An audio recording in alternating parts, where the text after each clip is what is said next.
tardes. Vamos a empezar esta mesa con nuestros alumnos que ya están a punto de terminar el doctorado.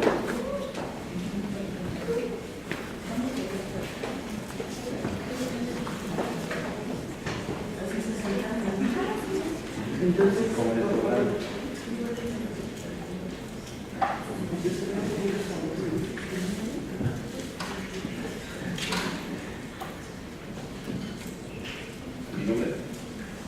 bueno, yo soy José Manuel Sánchez Sordo, soy estudiante de doctorado en el campo de Psicología Educativa y del Desarrollo.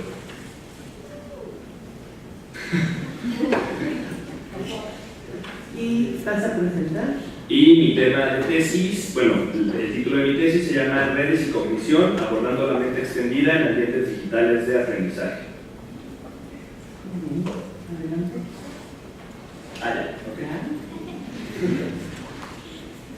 Bueno, Les voy a pedir de favor si sus celulares los apagan, no se les sorpresitas mientras presentan sus compromisos.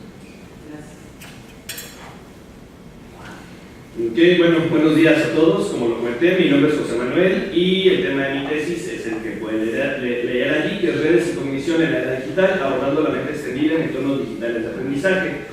Mis tutores son el tutor principal, es el doctor Eduardo Peñalosa Castro, mi tutora adjunta es la doctora Carolina Cárdenas López y mi tutora externa es la doctora Fabiola Villalobos Castaldi. Para comenzar, pues bueno, voy a abordar como brevemente el marco teórico de mi proyecto. Sin embargo, antes pues me gustaría como poner un poquito de contexto de lo que se trata mi trabajo.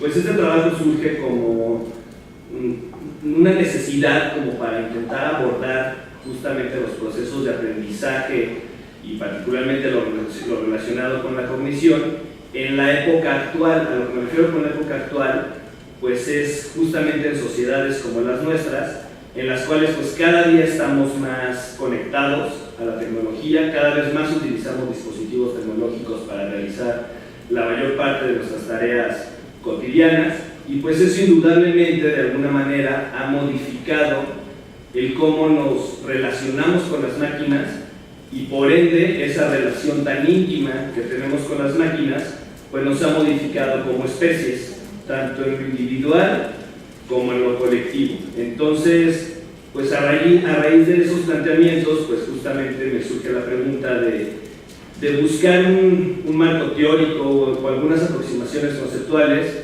que pues pudieran ayudarme a dar respuesta como a esas nuevas interrogantes, ¿no? ¿Qué pasa con la tecnología y nosotros como seres humanos? Porque el uso de instrumentos o herramientas pues es algo muy importante para nosotros como especie. Entonces, pues buscando, encuentro una tesis filosófica que se llama Mente Extendida, cuyo principal autor y representante es Andy Clark, un filósofo inglés, que pues se plantea muy a grandes rasgos estos puntos que ven allí, que es esencialmente que la cognición es un proceso que ocurre no únicamente en el cerebro, sino que también ocurre de manera compartida entre nuestros procesos biológicos, psicológicos y el uso de herramientas.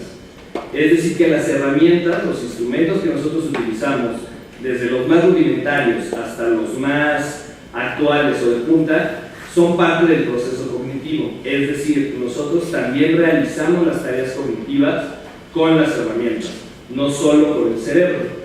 Y pues bueno, ejemplo de ello es, por ejemplo, cuando hablamos por teléfono, indudablemente nosotros utilizamos procesos que podríamos denominar como internos, como son la memoria, la atención y el lenguaje, ¿no? Digamos que son tres procesos psicológicos implicados al momento de hablar por teléfono.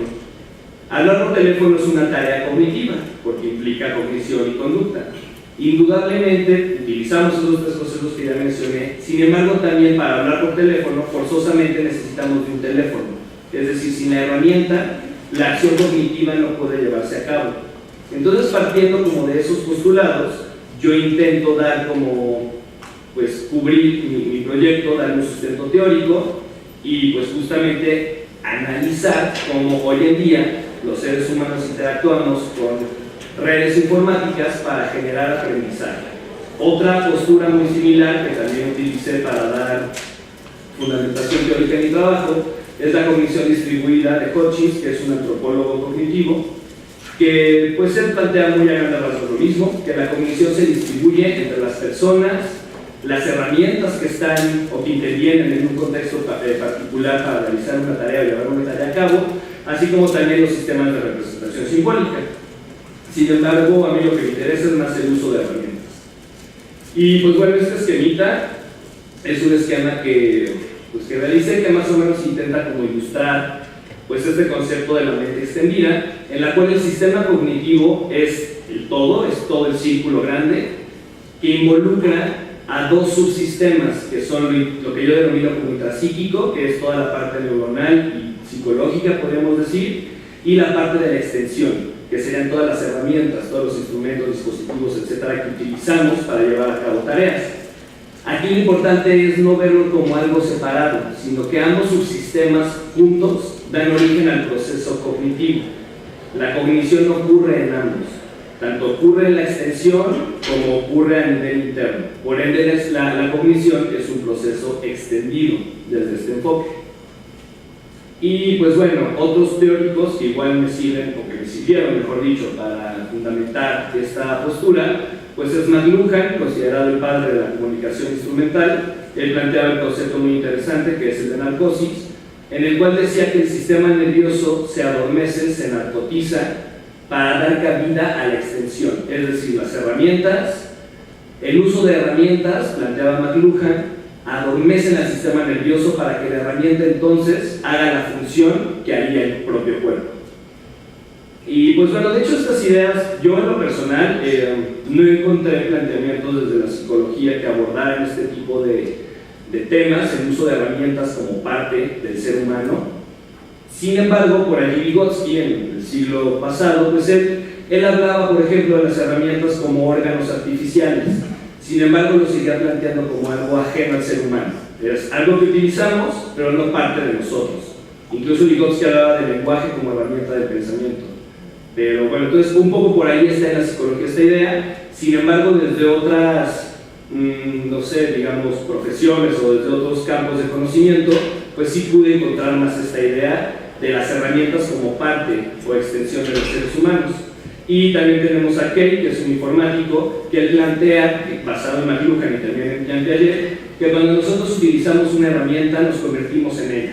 De igual modo, Bartra, un antropólogo del cerebro, pues él denomina que todas las herramientas que utilizamos son exocerebros, es decir, cerebros externos. E incluso él plantea que hay circuitos neuronales que únicamente completan su función cuando encuentran su receptor en el exterior, de tal manera que la cognición no es entonces un proceso únicamente intracraneal, sino que se extiende al cuerpo y del cuerpo se extiende a los objetos para hacerlos parte de ella misma.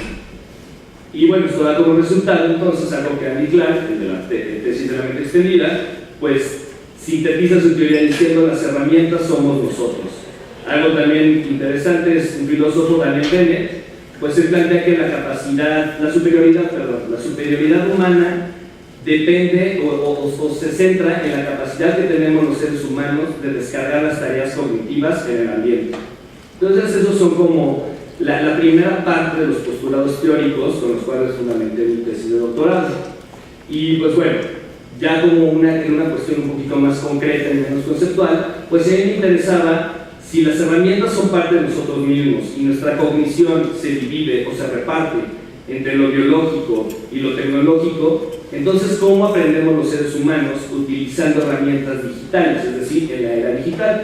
Porque es indudable que, bueno, yo considero que casi todos nosotros estamos aprendiendo constantemente en Internet, ya sea leyendo artículos científicos, cursos en línea, lo que sea que cada quien haga, pero es indudable que gran parte de nuestro aprendizaje ocurre en línea.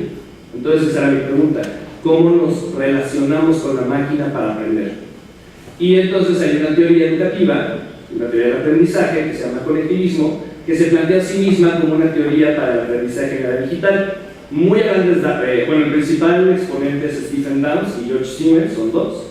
Y para mí el conectivismo me gustó y decidí agarrarlo como teoría educativa de aprendizaje, porque tiene ciertos nexos comunicantes justamente con la mente extendida.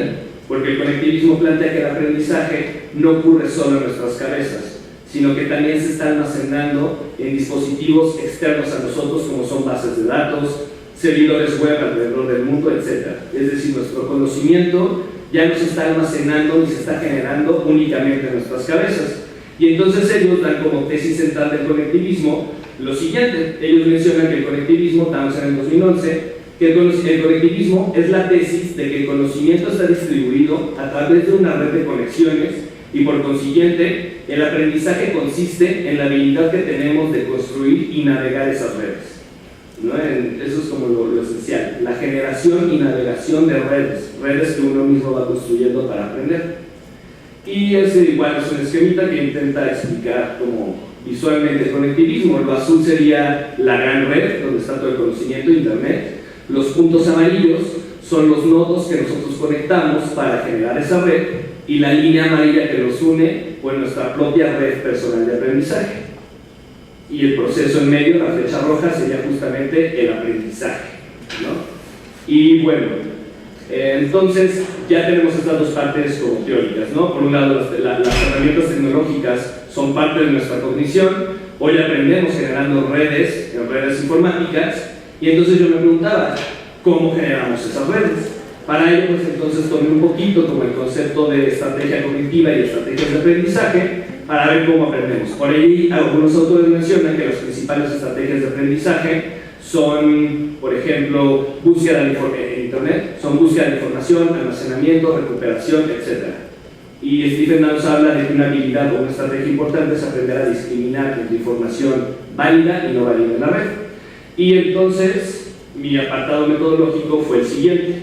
Mi pregunta de investigación fue: ¿cómo ocurre el proceso de aprendizaje y generación de conocimiento de manera extendida en ambientes digitales educativos no formales?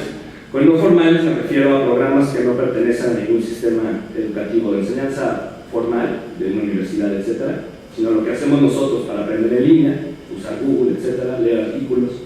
Y bueno, el objetivo era conocer y describir cómo ocurre la cognición de forma extendida en Internet y utilizando un sistema informático en línea desarrollado según los supuestos teóricos del conectivismo. Por ende, mis objetivos particulares fueron describir y clasificar las estrategias de aprendizaje, entre paréntesis, buscar, validar, almacenar y recuperar información, así como las herramientas web que utilizan las personas para generar sus redes personales de aprendizaje utilizando técnicas de inteligencia artificial. El segundo objetivo particular fue diseñar y desarrollar un entorno web, o sea, una plataforma con base en los planteamientos del conectivismo. En este caso particular de este objetivo, esa plataforma en concreto sería la extensión que estarían utilizando para extender sus procesos cognitivos las personas, y en el objetivo anterior, la extensión sería justamente Internet. Y bueno, el siguiente objetivo es describir y analizar con inteligencia artificial las actividades de aprendizaje que realizaron los participantes dentro del entorno que construí, y finalmente conocer la actitud que tenían los participantes en torno a la extensión de la mente por medio de las herramientas tecnológicas.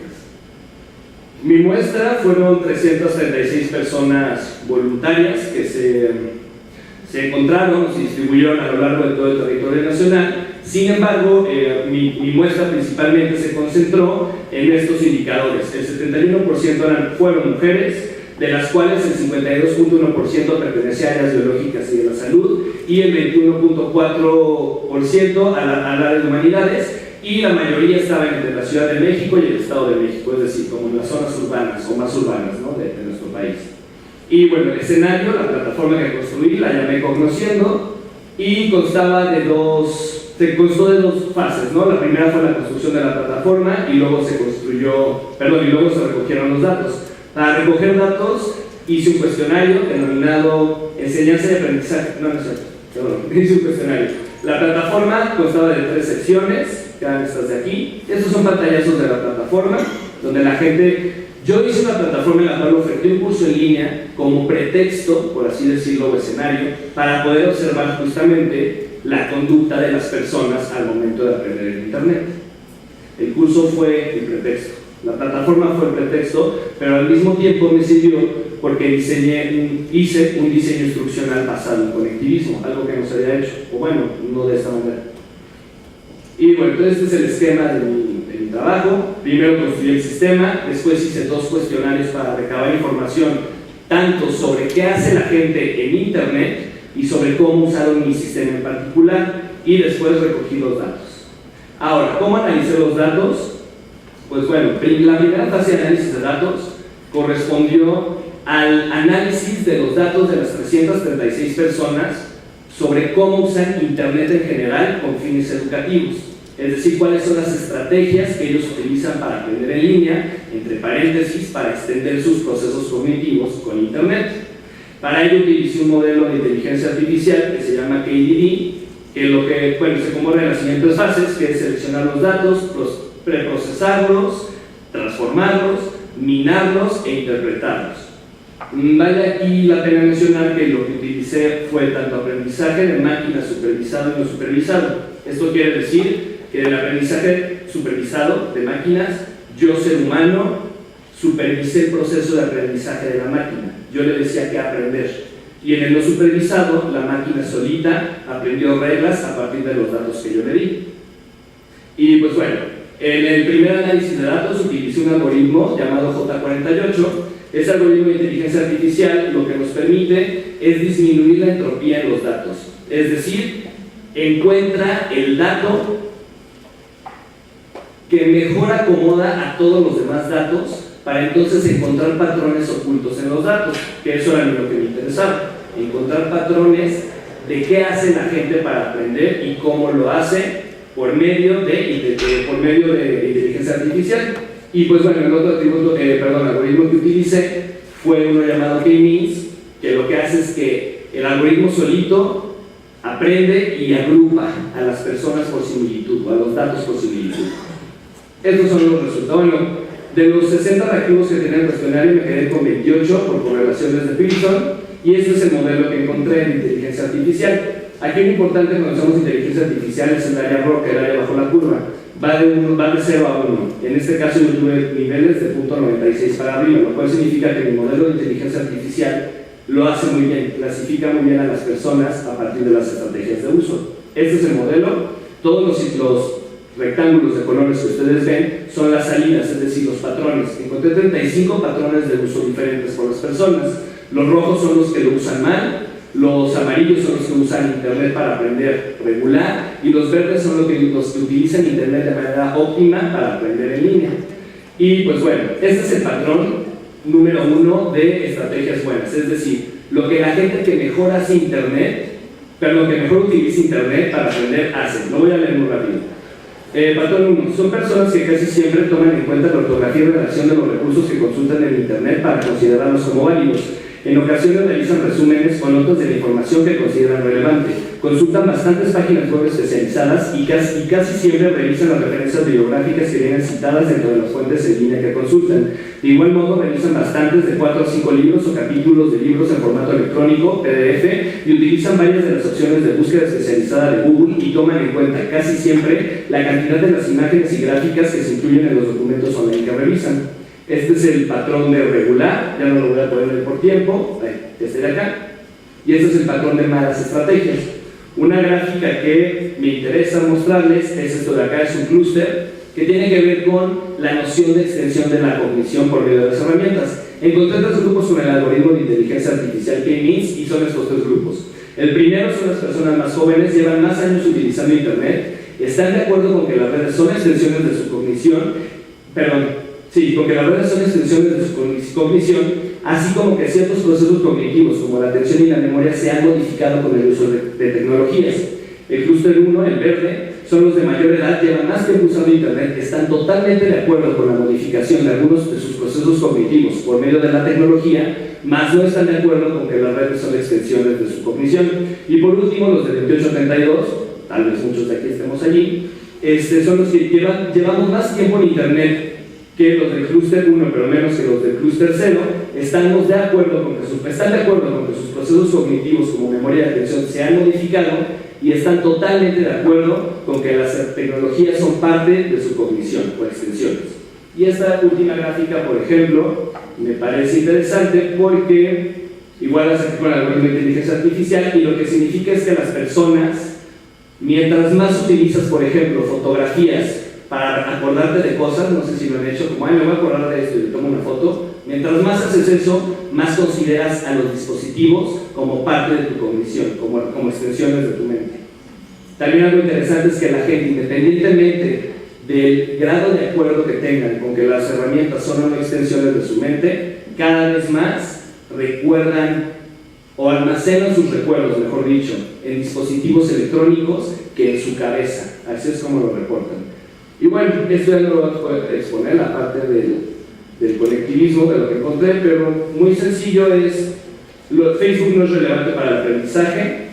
A mayor expertise de uso en el sistema, a mayor expertise de uso en Internet, la gente menos utiliza las plataformas, y mientras más individual o basada en individual sea un diseño instruccional para aprender en línea, menos vas a entrar a una plataforma web, ¿no? Eso sería como lo que encontré. Y pues en estas gráficas más de estadística descriptiva, lo que muestro es que casi el 100% de mi muestra está totalmente de acuerdo en que el aprendizaje por Internet es algo distribuido entre sus procesos biológicos y la tecnología. Muchas gracias.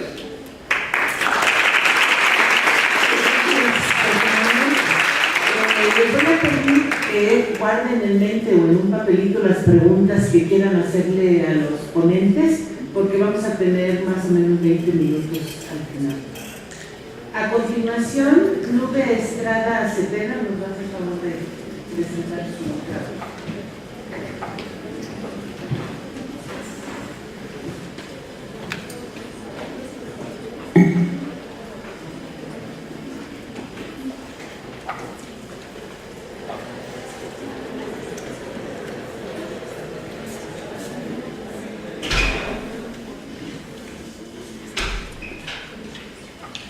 Hola, buenas tardes a todos. Bueno, aquí tengo el título del trabajo que es el lenguaje como herramienta para aprender ciencia en la escuela secundaria. Y bueno, ya como les comenté. Este trabajo pues surge de la motivación de saber por qué los estudiantes de la educación básica obligatoria, digamos que no logran comprender los conceptos y desarrollar las habilidades que están previstas en el currículo de ciencias, a pesar de las reformas educativas que se han hecho y como se reportan en pruebas como PISA. A partir de este hecho y otro antecedente sobre la investigación que se ha hecho sobre las formas productivas de habla en el salón de clases y la relación que tienen estas con los aprendizajes de los estudiantes, es que yo llego a la hipótesis de la investigación.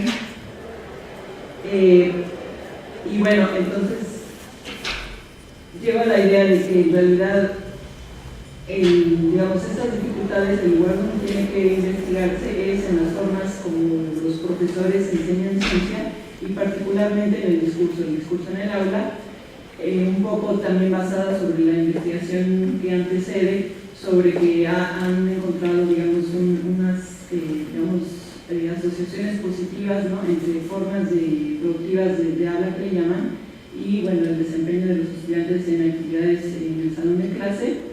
Y bueno, entonces esta idea de buscar en el discurso, en el salón de clases, estas dificultades de los estudiantes, la voy a abordar desde perspectivas teóricas que van a decir que bueno, el lenguaje es la base del aprendizaje, o que bien la forma como los niños principalmente aprenden en el salón de clases es a través del lenguaje, el lenguaje hablado, y la forma como los profesores principalmente enseñan, ¿no?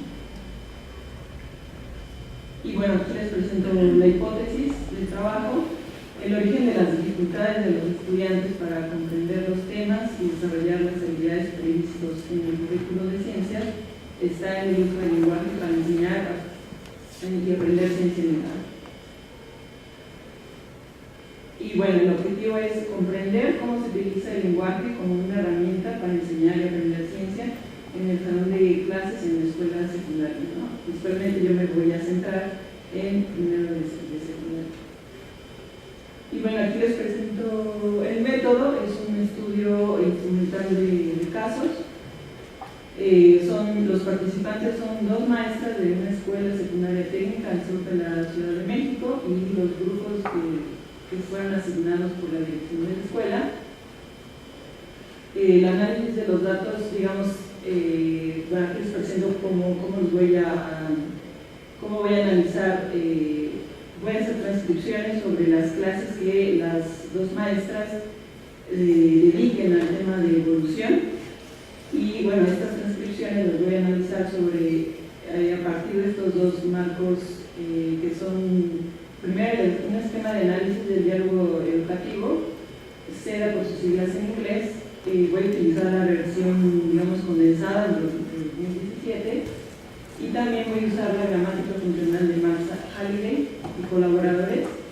Esto teniendo en cuenta, en el caso del esquema de análisis, bueno, que es un esquema que se ha desarrollado a partir de la investigación sobre, tratando de encontrar o categorizar cuáles son esas formas productivas de habla, y entonces a partir de eso surgió, digamos, un esquema que está compuesto de ciertas categorías que engloban, digamos, estas características del habla, y entonces estas categorías representan, digamos, actos comunicativos que se pueden usar para analizar, digamos, un diálogo educativo y encontrar entonces secuencias que se consideran dialógicas, ¿no?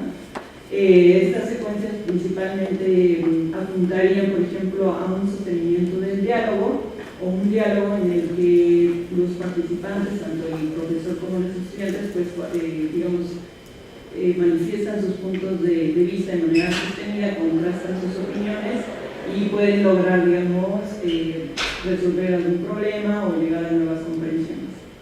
Desde el punto de vista del otro marco interpretativo que voy a usar de Halliday, es un marco que concibe, digamos, al lenguaje como un sistema que agrupa ciertas opciones, entre las cuales los hablantes hacen ciertas selecciones para poder, digamos, entonces expresar los significados. Esta teoría, digamos, del lenguaje no hace una separación entre el lenguaje y la acción social. Entonces me parece por eso muy importante, digamos, para el trabajo que estoy proponiendo. Principalmente este marco de Halliday, pues dice que cuando los hablantes usan el lenguaje siempre van a llevar a cabo 3 funciones principales, ¿no?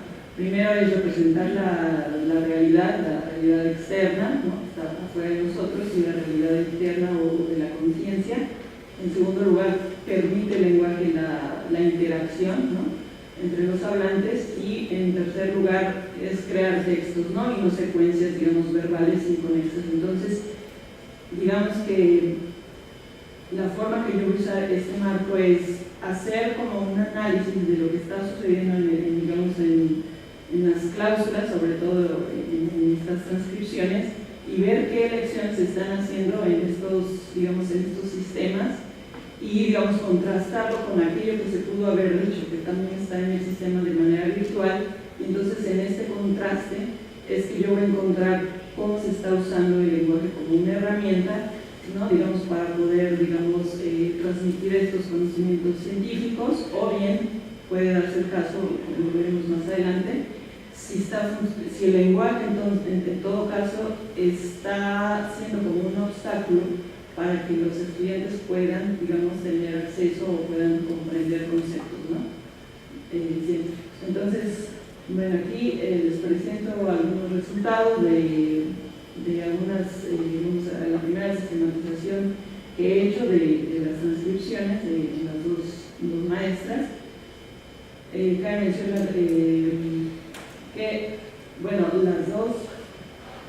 las dos maestras comenzaron con un soporte didáctico a través de eso, digamos que a partir del cual abordaron el tema, y el tema lo abordaron desde un contexto, digamos, presentándolo, como viene en el currículo de ciencias, bajo el título de Importancia de las aportaciones del árbol, ¿no? Entonces, la primera maestra lo que hace es una representación teatral de bueno, yo le llamo así, porque representa, digamos, a la historia de Darwin, ¿no?, como una persona que cómo se empiezan a desarrollar sus intereses sobre la observación de la naturaleza y todo esto, y luego cómo hace el viaje en el Beagle, y entonces qué es lo que empieza a observar. Pero todo esto lo hace a través de una representación que ella va guiando y un niño va, digamos, representando a Darwin, y entonces lo que ella dice, el niño y después otros niños también entran en escena, van, digamos, representando, ¿no? A partir de eso, lo que hace ella es que en el pizarrón hace un esquema, ¿no?, digamos, de lo que viene o del tema de evolución, y, digamos, empiezan a abordar de manera, yo diría, separada los conceptos, ¿no?, como variabilidad, adaptación y selección natural, y digamos que esto lo que hace es como ver de manera, yo diría, un poco aislada estos conceptos, ¿no? La segunda maestra parte, bueno, del soporte didáctico que utiliza es, digamos, les da un texto sobre la teoría de la evolución, y entonces a partir de eso, bueno, hace como una lluvia de ideas preguntándole a los estudiantes qué es lo que vieron. Entonces empiezan los niños a decir qué es lo de qué trató el texto, y entonces la maestra empieza, digamos, a notar algunos conceptos, empieza a establecer algunas relaciones, digamos, generales, ¿no? Por ejemplo, diciendo la evolución tiene relación con la selección natural, pero de manera como muy general, ¿no? Es porque es la introducción de la clase. Y después lo que hace, a diferencia de la primera maestra, es, digamos, desde el punto de vista de la rama de la evolución como una disciplina, qué es lo que estudian, es decir, el cambio de los seres vivos a través del tiempo, y entonces empieza a utilizar, digamos, ya con términos, digamos, de la disciplina, ¿no?, como individuo, comunidad, población, macroevolución, microevolución. Entonces empieza, digamos, a establecer ciertas relaciones entre estos conceptos. Y entonces, bueno, ¿qué podemos decir sobre estos resultados, no? Primero, que es importante estos recursos que los profesores emplean para abordar un tema, ¿no? Porque lo que aparece, pues, en los datos es que los niños pueden hablar, digamos, pueden responder a las preguntas de los maestros, o pueden responder en los exámenes utilizando los términos, pero eso no quiere decir que estén comprendiendo los conceptos o que entiendan las relaciones entre los conceptos. Y los contrastes y coincidencias que yo encontré, entre ellas, bueno, primero es que la primera maestra, la que hace esta representación teatral, digamos que aborda el tema desde un lenguaje, digamos, cotidiano, ¿no? Cómo usamos el lenguaje en la vida cotidiana, es la forma que ella aborda, digamos, el tema. Y bueno, como aparece en la representación teatral, y lo que sí, digamos, de lo que yo vería de positivo es que representa, digamos, al científico como una persona que hace observaciones, y a partir de estas observaciones llega a evidencias, y entonces da una idea de la ciencia como una actividad social, ¿no? Y bueno, de una persona que está haciendo, digamos, llega a conclusiones a partir de evidencias, ¿no? Y por otro lado, la otra maestra, que es el contraste, entra, digamos, a la explicación del tema, pero desde el punto de vista de la disciplina, ¿no? Es decir, no desde el punto de vista del lenguaje, digamos, científico, ¿no? Otro contraste es que las formas como establecen las relaciones entre los conceptos. En el primer caso de la maestra de la representación teatral, las relaciones entre los conceptos son menos explícitas, o sea, no tan claras, y en el caso de la segunda maestra, las relaciones son más explícitas entre los conceptos.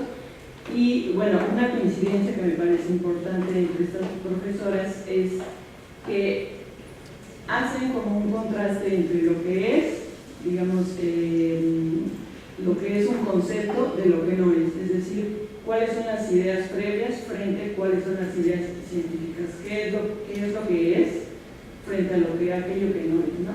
Entonces eso me parece muy importante que se haga de manera explícita. Y bueno, finalmente lo que puedo decir, digamos, un poco desde el marco del esquema que analiza secuencias de diálogo educativo, ¿no?, que busca secuencias dialógicas, lo que yo no he observado al momento, digamos, secuencias dialógicas muy claras. Y lo que yo puedo observar, la razón de esto es que a los niños se les tiene que dar una base previa de conocimiento y sobre todo de enseñanza explícita del lenguaje para que ellos puedan entonces entrar en un diálogo con el maestro y también con sus otros compañeros. Ya sería. Gracias.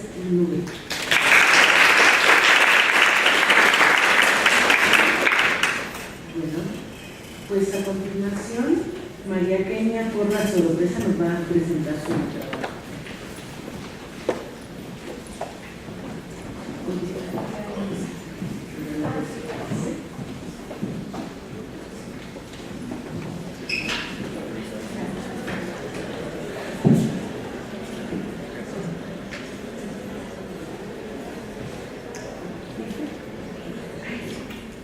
Yo como tengo mis hojas, no importa si ustedes no ven. Ahí está.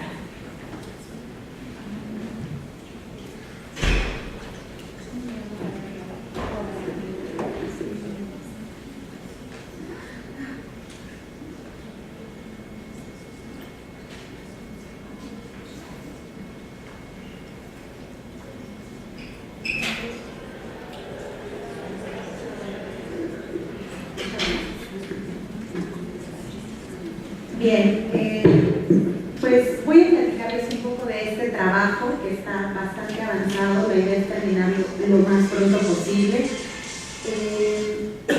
Ha sido un trabajo del que me fui enamorando en el camino. Se llama Prácticas de Género en el Bachillerato. Ay, pensé que platicaba conmigo. La idea básicamente es ver los contextos educativos en su dimensión como espacios de aprendizaje, pero no solo de conocimientos vinculados a ciertas asignaturas, sino también como un espacio de aprendizaje y de despliegue de cuestiones relacionales vinculadas a sociabilidad. Entonces, por eso me interesé en el tema de las prácticas relacionales en estudiantes de bachillerato, específicamente con mujeres, y algunas de las cosas que me ha interesado analizar es precisamente cómo se construyen estas relaciones entre ellas y cómo está vinculada por ahí la noción de poder. Ahí está el comité tutoral, que bueno, me ha acompañado en todo este proceso y que bueno, de alguna manera están aquí y van a escuchar algunas de esas voces si es que las conocen a las tutoras. En la universidad, particularmente en el bachillerato de la UNAM, ha habido un incremento en la matrícula de mujeres. A eso se le ha llamado índice de feminización. Si a alguien le interesa, después podemos platicar un poco más sobre ese tema. Pero particularmente en los colegios de ciencias y humanidades hay unas 30,000 mujeres estudiando. Es un número importante, es más del 50% de la población total de la UNAM estudiando el bachillerato. Esto significa que, bueno, por cada 100 hombres había 102 mujeres ahí en el 2015. Ahorita andamos más o menos por las mismas estadísticas. El incremento de la participación de las mujeres en los distintos escenarios se ha diversificado. En los espacios educativos somos compañeras, somos alumnas, somos estudiantes, somos compañeras de trabajo, somos académicas, somos investigadoras. Pasan un montón de cosas ya entre las mujeres en estas dimensiones en las que vamos compartiendo espacios dentro de la escuela y particularmente dentro de las instituciones como la UNAM. Alrededor de las relaciones de las mujeres hay ciertos discursos en los que se ha exaltado mucho la enemistad y la rivalidad que existe entre nosotras. También se ha hablado de cierta naturaleza conflictiva de las relaciones y bueno, para eso tenemos un montón de dichos alrededor de eso que vamos reproduciendo en los espacios escolares, en nuestros espacios sociales y en muchos otros lugares. Por eso este tema es relevante, porque creo que también la presencia de las mujeres dentro de la universidad se ha sostenido, se ha incrementado y ha ido nutriéndose justamente por las relaciones que no tienen esas características y que nos permiten sostenernos dentro de la universidad, ¿no? A pesar de estos discursos.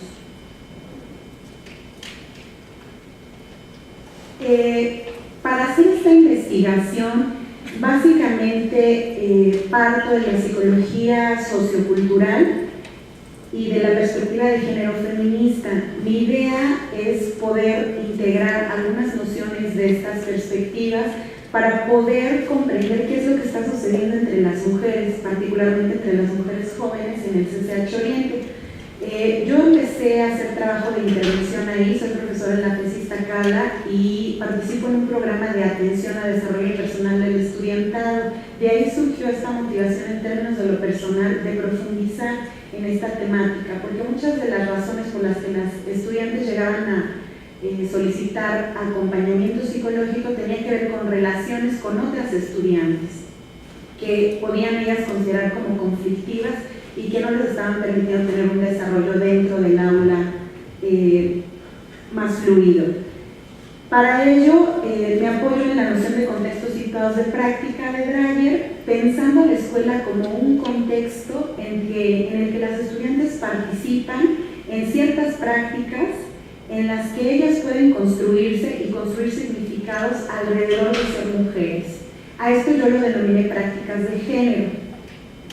A través de estas prácticas, los estudiantes crean, recrean y rechazan las normas de género que se han vinculado a las feminidades y que se han considerado como tradicionales. Regularmente se tiene esta visión del estudiantado como jóvenes, en algunas investigaciones que estudian a los jóvenes dentro de las escuelas o en su dimensión como estudiantes, pero pocas veces se considera esta dimensión que tiene el estudiantado y que es la de estar en un cuerpo que está generizado, es decir, tenemos un cuerpo con género y que además ahí hay ciertas atribuciones que le damos nosotros, que le dan otros y que tiene que ver con los espacios también.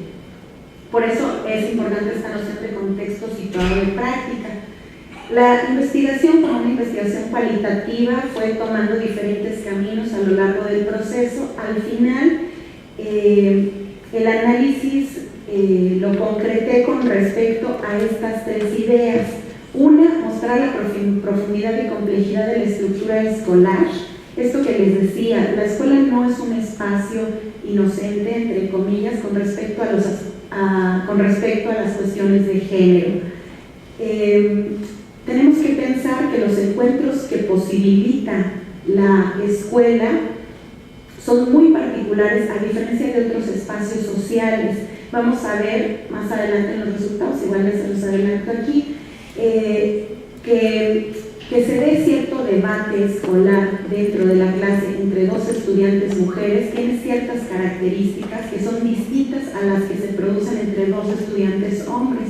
Eso solo sucede dentro de la clase, ¿no? Entonces, en ese sentido, la escuela es un contexto particular que produce ciertas formas de relación. El otro punto, la otra idea que trabajo a lo largo de la tesis es las prácticas de compañerismo y amistad entre las estudiantes, todas ellas vinculadas al género. Desde los marcos teóricos de los estudios de género y feminismo tenemos varias nociones para referirnos a estas formas de relación entre las mujeres en las que hay apoyo y acompañamiento. Algunas de ellas son afidamiento, sororidad, aportamiento, que bueno, han ido surgiendo a lo largo del desarrollo de la tesis, sí, en esta revisión de los marcos teóricos. Ahora les platicaré un poco cómo he logrado enlazar, cruzar y confrontar algunos de estos conceptos, porque también es importante desde la academia producir formas de nombrar ciertas prácticas y ciertas formas de relacionarnos entre las mujeres, ¿no? Y sobre todo difundirlas y conocerlas, ¿no? Actualmente la noción de sororidad ha cobrado mucha fuerza, es un desarrollo conceptual y teórico que vale la pena seguir revisando, seguir conceptualizando y ampliando la comprensión alrededor de él.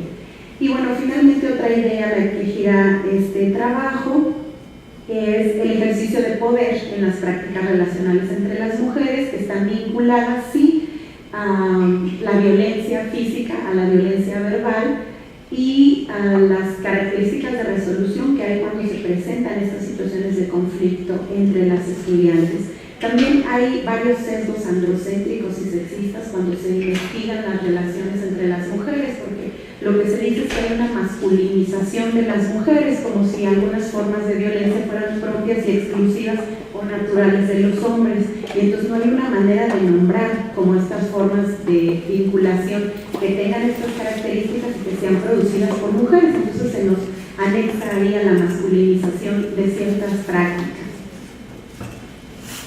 El diseño que desarrollé a lo largo de la investigación fue cualitativo. Estuve haciendo observación en un CCH. Esta observación la hice en un periodo de 8 meses.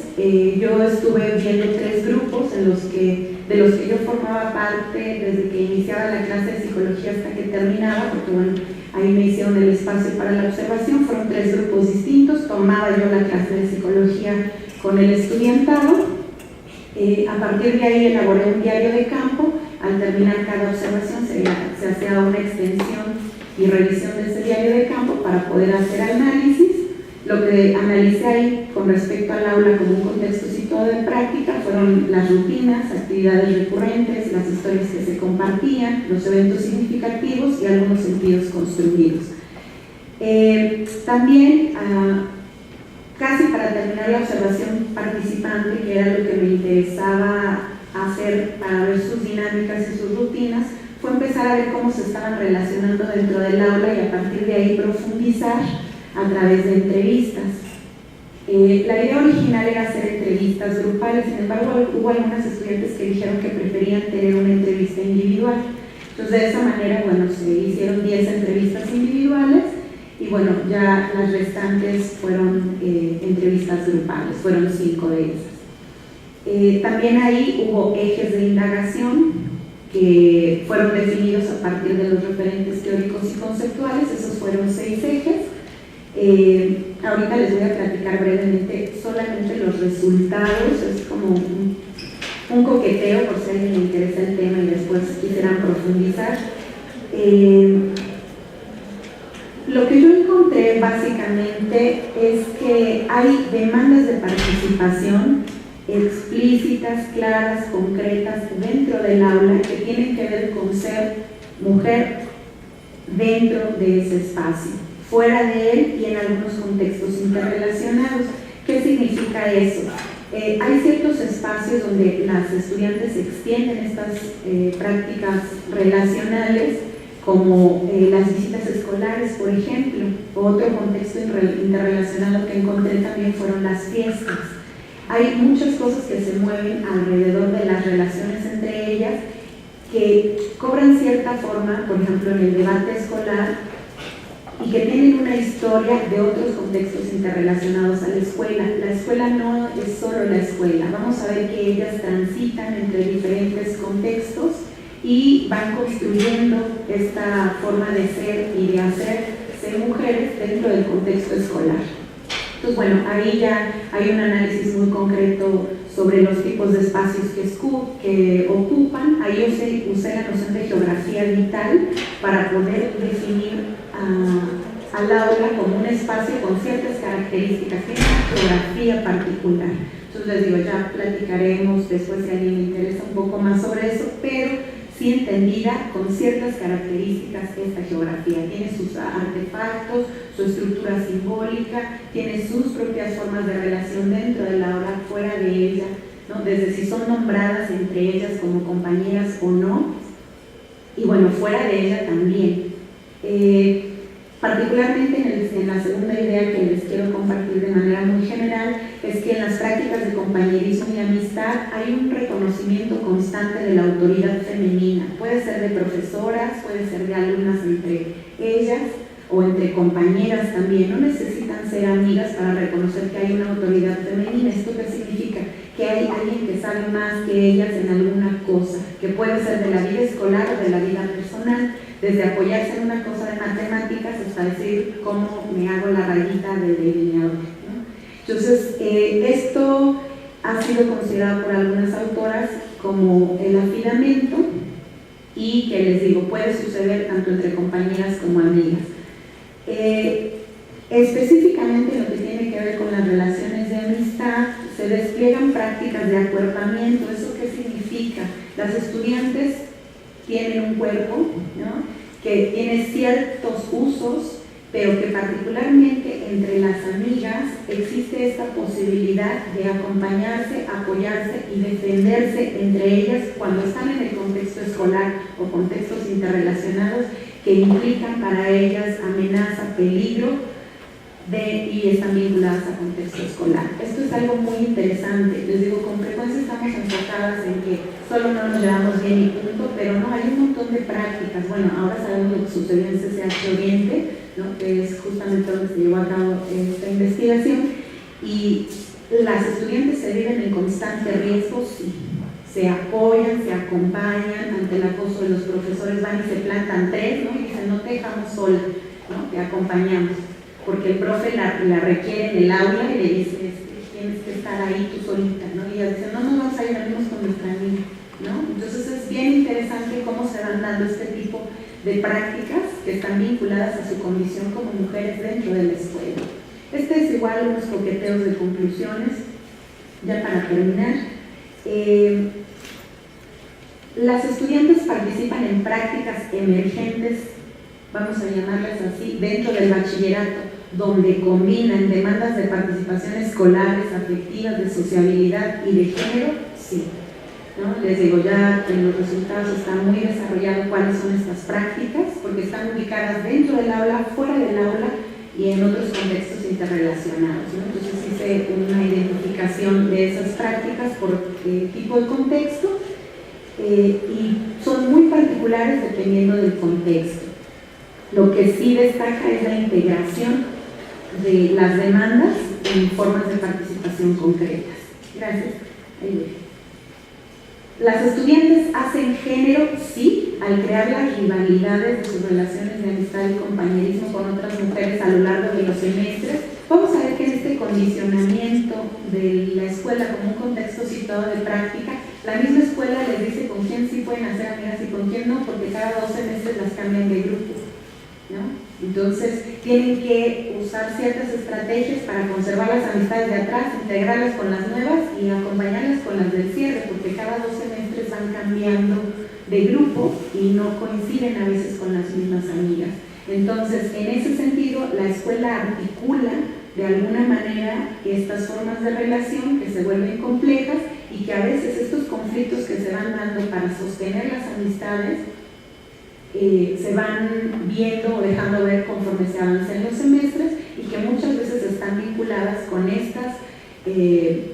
estos discursos en los que vamos reproduciendo ciertas formas de violencia por la atención con respecto a los hombres y a la belleza, ¿no? Hay ciertas cosas que se van moviendo ahí y que siguen de fondo. También es importante destacar que lo que tiene que ver con la parte de relaciones conflictivas entre ellas, las estudiantes van co-creando y participando en prácticas de género que implican ejercicio de poder sobre otras estudiantes, sí, que pueden llevar a formas de violencia física y verbal también, pero que son situacionales. Eso es muy interesante, no es que esté sostenido y es una condición que viven todas las estudiantes, ¿sí? Se produce de manera situacional, y algo muy importante es la forma en cómo ellas van haciendo la resolución de eso a lo largo de su estancia en la escuela. Entonces, la idea básicamente de este trabajo, bueno, aquí están las referencias, es considerar a la amistad, bueno, les decía, como parte de la discusión también, ya me quedan 3 minutitos, esto lo quiero decir, como parte de la discusión con respecto a lo que se ha conceptualizado, a lo que se ha investigado sobre las relaciones entre las mujeres. Una de las conclusiones importantes es esta distinción entre la amistad, el compañerismo, las amistades feministas, que son muy parecidas a la sororidad, y cómo la sororidad tiene ciertos elementos de afilamento y de acuerpamiento. Esto es, al tener como esta visión de las relaciones mucho más finas a partir de las voces de las mujeres, se puede robustecer la comprensión teórica de las relaciones que establecemos las mujeres entre nosotras en diferentes contextos, sí, ¿no? Hay muchas cosas todavía que trabajar con respecto a cómo nos vamos relacionando y a cómo conceptualmente se ha ido construyendo esta red de conocimientos sobre lo que implica ser estudiantes, ser mujeres, y estar en ciertos contextos como el educativo. Y bueno, esta cita me gusta mucho, cierro con eso. Dice Margarita Pisano: la amistad me parece se construye con un pie en lo privado y el corazón, y el otro en lo público político del pensar. Sabemos que la escuela es un espacio para pensar, ¿no? Y aquí estamos las mujeres pensando, sí. Con todo lo que esta dimensión lleva de valores y de responsabilidades sociales y humanas, ¿no? La presencia de las mujeres dentro de las instituciones educativas tiene una relevancia social, política y humana, sí. Hablemos de lo que sucede en estos espacios. Muchas gracias.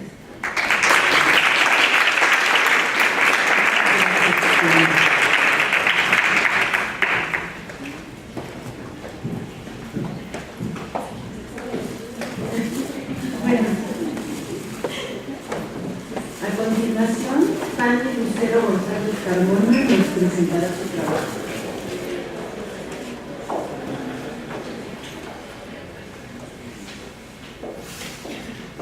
Buenas tardes a todos, mi nombre es Lucero, como ya lo comentaron, y el trabajo que voy a presentarles se titula Estudiantes Universitarios, Uso de Facebook y el teléfono celular.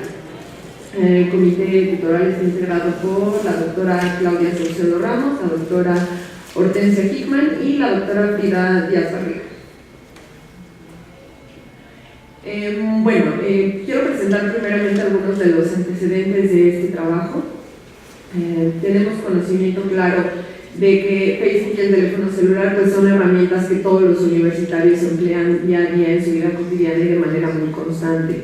A nivel de estadísticas, hasta mayo de este año, las estadísticas publicadas indican que el 76% de la población de más de 6 años ya cuenta con un teléfono y 8 de cada 10 de ellos es un smartphone.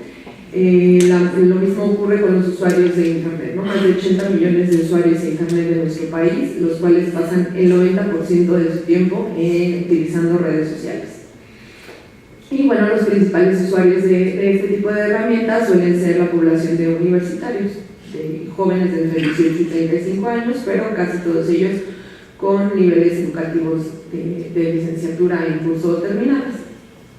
¿Por qué son relevantes estas estadísticas? Bueno, para el planteamiento de las preguntas que surgen para la realización de esta investigación, pues bueno, es la constante presencia del uso de estas tecnologías dentro y fuera de las aulas que los propios universitarios llevan a cabo. Sin embargo, bueno, frecuentemente herramientas como Facebook y los celulares se han asociado a elementos de ocio, de distracción, de dispersión. Los profesores constantemente en las aulas indican guarden sus celulares, en eventos como este también lo señalamos de manera constante. Y al respecto, bueno, pues ya se han hecho bastantes investigaciones con relación a los usos que los jóvenes universitarios dan a estas herramientas. Por únicamente agrupar algunos de los resultados que se han encontrado en estas investigaciones, bueno, pues se entienden nuevamente como herramientas de ocio. Se ha tratado de cuantificar las horas que pasamos utilizándolas, entre muchas otras variables, e incluso se les ha vinculado ya con cuestiones de depresión por un lado o por el otro de apoyo social. Es decir, bueno, hay una gran cantidad de resultados en torno a lo que pueden implicar el uso de estas redes sociales y de los teléfonos celulares. Cabe resaltar también que, bueno, dependiendo de los años en los que se han llevado a cabo estas investigaciones, los resultados suelen variar. En términos de uso de la tecnología, 2, 3, 4, 5 años pues pueden hacer la diferencia en cuanto a las funciones que tienen y las maneras en que se emplean. Sin embargo, pues no todo es ocio y distracción. También en algunos de los casos ya se ha apuntalado que estas herramientas tienen ciertos potenciales pedagógicos y pueden ser empleadas dentro de las aulas. Lo que ha ocurrido en la mayoría de las investigaciones es que se busca desde los propios profesores y sus iniciativas, sus conocimientos pedagógicos, introducir estas herramientas de modo que puedan emplearlas como complemento de las clases, de las actividades formales propias de las asignaturas. Y bueno, los resultados también han sido variados. En algunos de ellos se ha encontrado que los estudiantes han aprovechado estas oportunidades y en otros se señala que, bueno, les costó bastante trabajo emplear estas herramientas dentro de, para las actividades que los docentes indicaban. Con base en estos referentes, bueno, en algunos de estos antecedentes quiero señalar que parto de el marco teórico del que parto es el de la psicología sociocultural. Desde esta perspectiva, bueno, pues entendemos un poco como comentaba Kenia, que los estudiantes se viven en esta doble condición de jóvenes y de estudiantes que se encuentran situados en contextos locales de práctica social. Es decir, a lo largo de las investigaciones se considera también a los jóvenes meramente como jóvenes usuarios de ocio y diversión para el ocio y la diversión con las tecnologías, o como estudiantes dentro del aula de manera exclusiva. Y pues ha sido difícil entender esta doble condición, es decir, que en los espacios escolares pues también se llevan a cabo prácticas que no son propiamente las educativas formales, sino como el desarrollo de las investigaciones, de las amistades, de lazos de diferentes tipos. Y bueno, estos contextos de práctica social están permeados por estos elementos de época, como son el uso de las tecnologías. En este sentido, también entiendo desde el marco de la psicología sociocultural que Facebook y el teléfono celular son artefactos culturales mediadores de las interacciones. Con estas bases, entonces, planteé la investigación, cuyo objetivo es analizar las configuraciones identitarias que estudiantes universitarios desarrollan en tanto jóvenes y psicólogos en formación y a través de prácticas mediadas por Facebook y el teléfono celular. Particularidades de la investigación, bueno, participaron 10 estudiantes de psicología, de la carrera de psicología de la FES Iztacala, que tenían edades entre los 20 y 22 años. Ellos eran del último año de la carrera, los últimos 2 semestres, y bueno, pues utilicé una metodología cualitativa, online-offline. ¿A qué me refiero con esto? Bueno, este tipo de metodología se caracteriza por el investigador hace trabajo de campo, tanto en los escenarios, digamos, presenciales cara a cara, como en los escenarios digitales, en este caso el escenario digital con Facebook. Realicé entonces observación participante en las aulas de estos estudiantes, a través de, bueno, con el consentimiento de los profesores encargados de las asignaturas que impartían. Una vez que los estudiantes accedieron a participar, que desarrollamos ciertos lazos de confianza, me permitieron el acceso a su perfil de Facebook y realicé observaciones digitales en dicho perfil. Y por último realicé entrevistas en profundidad. El trabajo de campo se llevó a cabo en 2 semestres consecutivos, correspondientes al calendario que manejamos aquí en la UNAM. Y en total realicé 46 notas de campo de las observaciones en las aulas, 108 notas de campo sobre las observaciones digitales y 2 entrevistas en profundidad con cada uno de los estudiantes que duraron alrededor de 1 hora o 1 hora y media. En las entrevistas, bueno, pues la idea fue indagar con relación a las prácticas que observé dentro de las aulas y en sus perfiles de Facebook. Brevemente, pues como comentaban mis compañeros, resulta complicado presentar todos los resultados encontrados, pero pues trataré de puntuar algunos de ellos y de agruparlos. Bueno, en primer lugar, estos jóvenes responden a demandas escolares propiamente emitidas por los profesores a través de estas 2 herramientas tecnológicas. ¿A qué me refiero? Una de las prácticas más recurrentes solicitadas en las aulas es la realización de trabajos en equipo. Estos trabajos en equipo suelen tener más del 50% del valor de la calificación final, por ende, pues los estudiantes se dedicaban gran parte de su tiempo a llevarlo a cabo. Además, son trabajos en equipo que requieren solo una entrega final para el término del semestre. Entonces, bueno, invertían gran parte del semestre llevándolo a cabo. ¿Y cómo lo llevaban a cabo? Bueno, pues de forma mediada por Facebook mayoritariamente. Los acuerdos que realizaban cara a cara pues eran mínimos, como el horario en el que iban a conectarse, y el resto se llevaba a cabo a través de Facebook. A pesar de contar con otras herramientas como conocemos hoy en Drive y demás, bueno, solían todos los acuerdos, las conversaciones, etcétera, se llevaban a cabo a través de Facebook, ya que mencionan que es una herramienta que les permitía monitorear por un lado los avances de sus compañeros y por el otro la presencia de los mismos, ¿no? Es decir, cuándo se conectaron, si ya están ahí disponibles para comenzar a dialogar o para comenzar a unir los avances, ¿no? Cabe señalar que este tipo de trabajo en equipo, bueno, pues será llevado a cabo de manera fragmentada, es decir, pues cada quien hace una parte y terminaban uniéndolo. sin importar de la naturaleza que fuera, de una exposición, un trabajo escrito, una presentación en PowerPoint, etc. En este sentido, bueno, Facebook funge entonces como un mediador de las interacciones y de la negociación constante de los acuerdos que llevan a cabo en la realización de estos trabajos en equipo. Con ello, ahí es a lo que me refiero cuando señalo que daban respuesta a estas demandas escolares, pero no solo para el trabajo en equipo. También estos estudiantes hacían uso de Facebook de maneras muy diversas, como para indagar información que requerían en las clases. Es decir, muchos de ellos seguían psicólogos especialistas o páginas de especialistas dedicadas a un tema particular y de ahí descargaban información con la que podían participar en clase. De algunos debates que se llevaban a cabo en publicaciones de ciertos temas de psicología, los llevaban a las aulas para presentarlos a manera de participación, que era otro de los requerimientos principales para la calificación final. Y para construir también entre ellos aprendizajes. A través de los chats y de los grupos que establecían, intercambiaban información para atender a las distintas demandas escolares. Por otro lado, bueno, también sostenían diversas relaciones de amistad a través de los intercambios mediados digitalmente.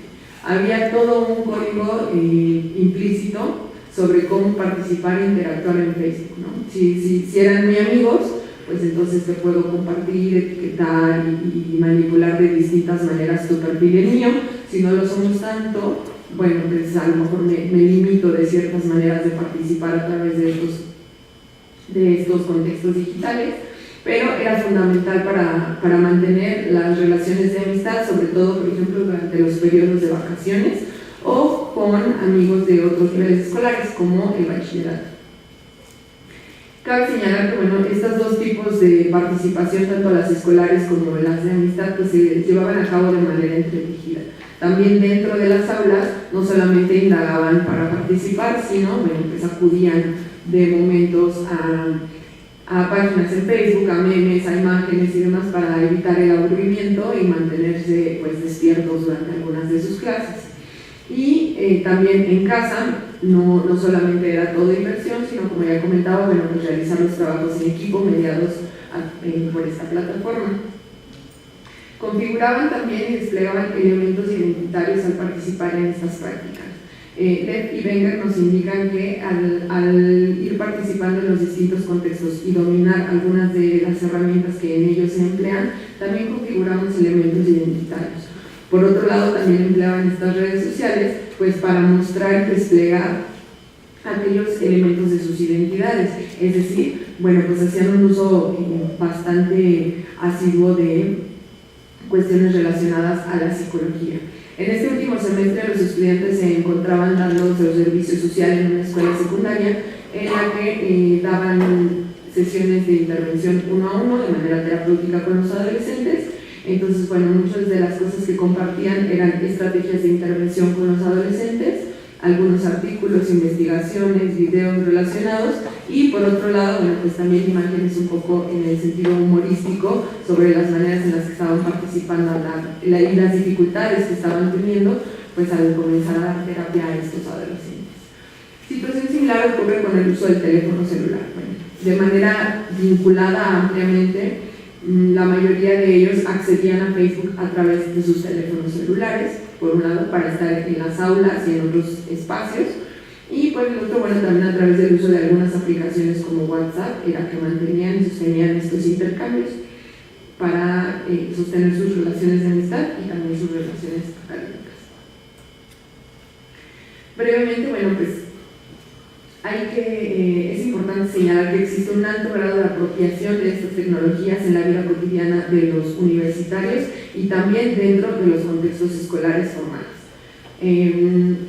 Más que pensar en términos de lo que formalmente como profesores pudiéramos hacer y diseñar, me parece que es relevante identificar primero que nada qué es lo que los estudiantes ya están haciendo a favor de sus procesos educativos y de su formación profesional con estas tecnologías, es decir, para qué las emplean, cómo es que han aprendido a utilizarlas, de qué maneras las llevan al contexto educativo y, bueno, cómo conjugan su manera tanto juvenil como estudiantil a través del uso de estas tecnologías.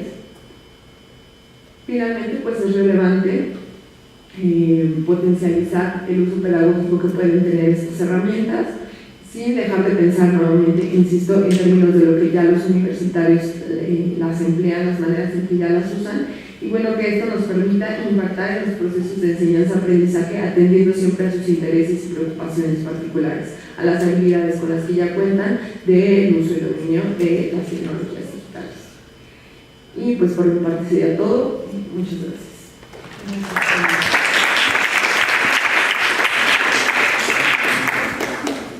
A continuación, Alejandro Manuel Rodríguez Butrón.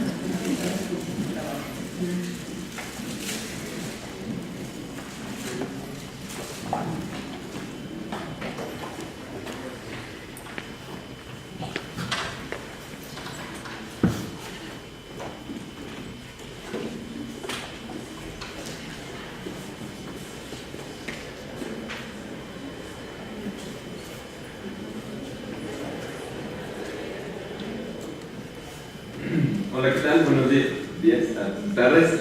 Mi nombre es Alejandro y el trabajo que les voy a presentar es relación de variables psicológicas con el promedio académico. Parte de la justificación de hacer este estudio es que, bueno, si nosotros nos ponemos atención en cuál es la función que tiene la escuela llámese kinder, llámese primaria, llámese secundaria, preparatoria, llámese posgrado. La intención de la escuela es, digamos, formar a los nuevos integrantes de una sociedad para que puedan tener como este beneficio, ser integrantes de beneficio para la sociedad, ¿sí? Pero también es algo cierto que si bien esperamos mucho de esto que es la escuela, de pronto nos limitamos a pedir o exigir nada más una calificación. Una calificación que puede parecer hasta cierto punto un referente pequeño de todo lo que se espera de la escuela y nos limitamos a calificación. Y también es bien sabido que actualmente de pronto las calificaciones, lejos de demostrar a veces lo que saben los estudiantes, de pronto se convierten en artilugios administrativos, por ejemplo, estas políticas de 0 reprobados, donde en primarias ya no puede haber reprobados y tienen que ponerle por lo menos un 6. Entonces, la importancia o el interés de este proyecto es tratar de vincular o determinar si realmente esta calificación se asocia con variables psicológicas que se ha visto que se relacionan con características, digamos, que de un estudiante enfocado a aprender y que se responsabiliza de su de su aprendizaje. Bueno, me salté un poco. Mis tutores son la doctora Laura Hernández Guzmán, como tutora adjunta, la doctora Sandra Castañeda Figueiras, y como tutor externo, el doctor Joaquín Casaniebra. También quisiera mencionar a mis jurados, el doctor César Estrada Rodríguez y la doctora Margarita Olivera Aguilar. ¿Sí? Entonces, vamos a iniciar. Como bien comentaba, si hacemos un análisis de cómo ha sido la escuela, que tenemos a la academia, cómo esta escuela tenía esas intenciones de formar al estudiante, y el estudiante o el alumno tenía la intención de aprender. De pronto, en el transcurso de los años, en la actualidad, esa escuela o esa intención de la escuela se puede ver a veces platicando con los niños de primaria o con los chicos de secundaria preparatoria, deja de ser yo no quiero aprender, o bueno, esa no es mi finalidad, sino yo quiero obtener la calificación que me permita, ya sea que no me regalen mis papás, que me den permiso, pueda pasar al siguiente nivel, que me den la beca, que pueda ingresar al posgrado. Entonces, esa calificación, lejos de a veces de representar algo o esto que queremos, que es que realmente quiera aprender o qué tanto aprendió, se convierte en ese artilugio que es como un pase para algo más, ¿no? Entonces, bueno, como parte de este producto de la escuela, se espera el rendimiento académico, y uno de los indicadores, como ya les digo, que más peso se le da al rendimiento académico es la escuela, son las calificaciones. Sin embargo, no sabemos qué son estas calificaciones, ¿no? Si bien también se considera que es un referente un tanto ambiguo, nadie sabe qué significa, nadie sabe por qué un profesor le pone 10 y por qué el otro profesor le pone 5, pero es un referente que se utiliza para todo, ¿no? Como les comentaba, para la trayectoria trayectoria académica, para la asignación de recursos, sean becas o para ingresar a otro grado. Entonces, pero no sabemos qué ocurre en este proceso, ¿no? De la escuela a yo obtener una calificación, qué características del alumno, o estas que deberían de responsabilizarse de su aprendizaje, se pueden identificar en esas calificaciones. Entonces, primero, era importante saber qué características son las psicológicas son las que se vinculan con un alumno, con un buen rendimiento académico y con un buen desempeño del estudiante. Se hizo una revisión de la literatura y se corroboró que una de las dimensiones psicológicas con mayor soporte teórico y empírico asociadas a este fenómeno es la motivación, atribución causal y de regulación emocional. En este punto es importante mencionar que evidentemente hay muchas otras variables psicológicas que se vinculan, pero también fue posible encontrar algunas limitaciones dentro de la literatura. Estas limitaciones es que de pronto en este campo de lo educativo, bueno, no nada más es en el campo educativo, pero aquí sí lo vi muy notorio, existe una falta de claridad conceptual. De pronto hay investigaciones que empiezan a medir un constructo, no sé, que es muy novedoso, pero no hay detrás un marco teórico o no hay algo que sustente ese concepto o esa variable y bueno, si no tenemos bien definido qué es lo que queremos medir, pues tampoco va a estar bien, no lo vamos a poder medir de manera correcta, ¿sí? Y otra limitación de esta literatura que es posible apreciar es que se ofrecen resultados de manera desarticulada, es decir, si bien somos los humanos un ente, ahora sí que un revoltijo de variables, de pronto hay estudios desarticulados que por un lado explican lo de la motivación, por otro lado las creencias, que puede ser la atribución causal, y por otro lado el aspecto emocional. Pero de pronto falta esa como manera de integrar o de vincular cada una de las variables, y ese es otro propósito de esta investigación, ver de qué manera se asocian estas variables. Entonces, a grandes rasgos, la motivación se incluye porque, digamos que si el alumno, aunque sea un genio, si no está motivado a querer ir a la escuela, a estudiar o a aprender, no vamos a obtener algún resultado, ¿no?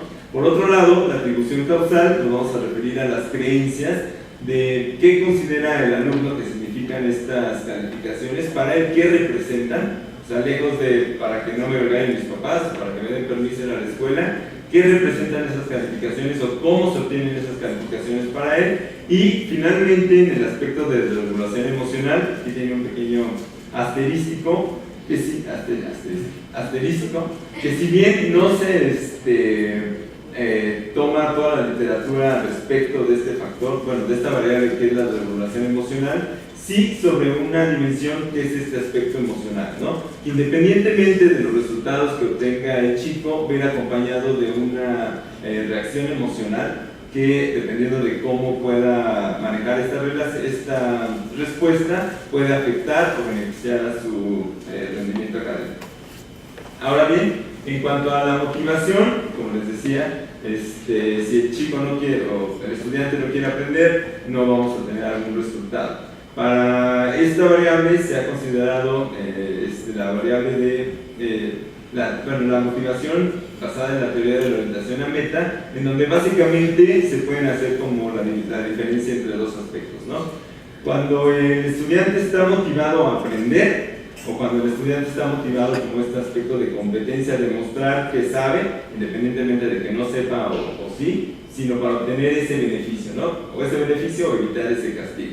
Entonces, en este caso sería, ¿qué le interesa saber? ¿Qué le interesa al estudiante de esa calificación? Si es aprender o la consecuencia de obtener esa calificación. En siguiente, tenemos la atribución causal, que se ha visto que se vincula, bueno, que una atribución interna, cuando el estudiante se siente protagonista del cambio, es decir, ya sea por su esfuerzo, por su habilidad, él es el partícipe o él va a obtener esas calificaciones. Cuando es inestable, que por ejemplo a lo mejor reprobé 3, pero eso no significa que voy a reprobar todas las demás. Digamos que puede cambiar y que el sujeto tiene hasta cierto punto injerencia en ese cambio. Y finalmente controlable, que es este aspecto que se vincula un poco con el anterior, que es posible dirigir determinadas acciones para obtener, en este caso, el éxito, ¿no? Que pudieran ser las calificaciones. Asimismo, esta misma variable no solamente se ha visto vinculada con ese rendimiento académico, sino también con la propia motivación, donde si el estudiante se siente capaz de que en él está, digamos, el cambio, también va a estar más motivado para realizar las tareas académicas. Y finalmente, la desregulación emocional, como les había comentado, en la escuela es un espacio en el que está, bueno, toda la vida hay muchas emociones, pero el trabajo escolar y el desarrollo académico implican la habilidad de identificar y regular emociones para facilitar el pensamiento. Y si tenemos problemas con este aspecto que es la regulación emocional, puede ocurrir una disminución de la atención, mayores cantidad de conductas impulsivas o desempeñarse inadecuadamente en condiciones de estrés. Ahora bien, con estos más o menos referentes o esto que se ha visto, pero como les mencionaba de manera aislada, se propone el siguiente modelo, un modelo explicativo hipotético que trata de ver qué efectos tienen estas variables sobre la calificación, el promedio de calificaciones, en donde se espera que la motivación, de este lado, la motivación, la atribución causal y la regulación emocional tengan un efecto directo en el promedio de calificaciones, y que también podamos observar un efecto indirecto de la atribución causal y de la regulación emocional a través de la motivación de logro en el promedio de calificación.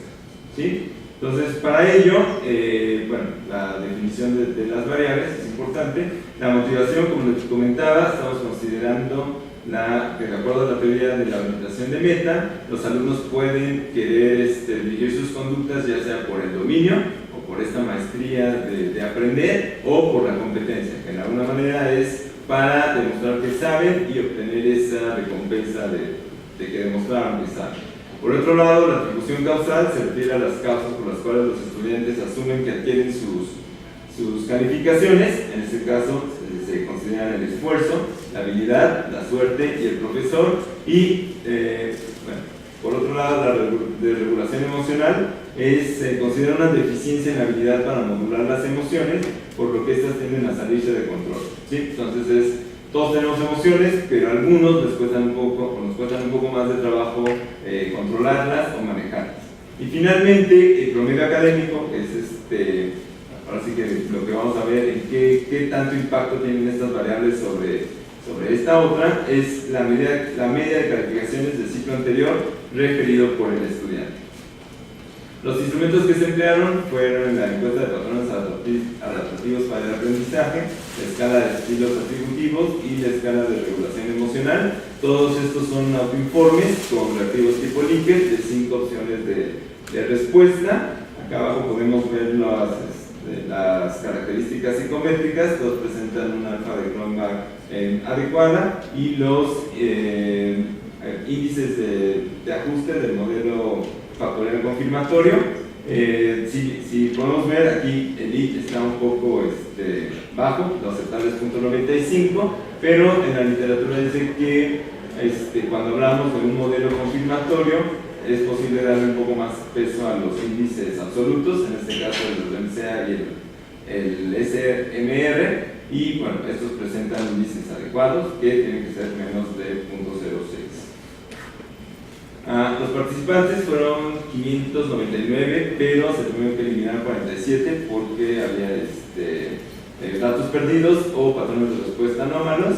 La media de los participantes es de 16.9 años, siendo 285 mujeres y 272 hombres. Y la media del promedio de calificaciones reportado es 8.4. La aplicación se llevó en cada uno de los salones de los estudiantes, se realizó a lápiz y papel y tuvo una duración aproximada de 50 minutos. Los análisis se realizaron mediante el programa RStudio, que fue un análisis de ecuaciones estructurales a partir de matriz de correlaciones utilizando el método de máxima verosimilitud robusto. Utilizamos el robusto porque no se presentó una distribución normal en las variables, entonces por eso se empleó este método.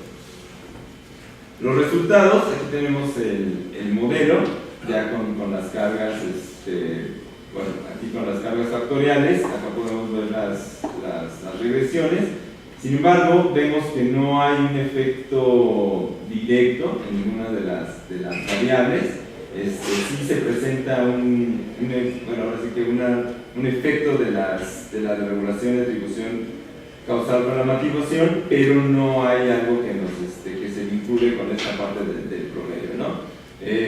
Al recibir o al tener estos resultados, nos pusimos a pensar qué había pasado y se revisó la tabla de correlación entre los factores de cada una de las variables, y bueno, lo que encontramos es que había la que presentaba mayor asociación con el promedio de calificaciones. Sí, evidentemente era la motivación de logro orientada a la maestría o al dominio.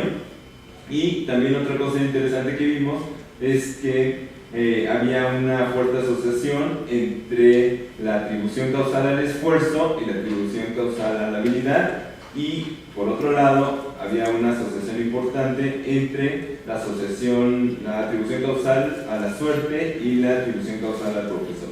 Entonces, con base en esta tabla se propuso un segundo modelo en el cual, bueno, ya sí se aprecia aquí un efecto directo de la motivación orientada al dominio sobre el promedio, y bueno, también se aprecia que la atribución causal externa, pues en la externa se consideró la suerte y el profesor, también tiene un efecto directo negativo con la motivación orientada al dominio, es decir, los alumnos que de alguna manera atribuyen sus calificaciones a la suerte al profesor, va a haber como hay una relación negativa con su motivación orientada al dominio, a diferencia de la atribución interna, que se presenta una asociación positiva, es decir, los que atribuyen el esfuerzo y la habilidad se van a asociar con la motivación orientada al dominio o a la maestría. En este caso, igual que en el modelo anterior, tampoco tuvimos un efecto directo de la regulación emocional.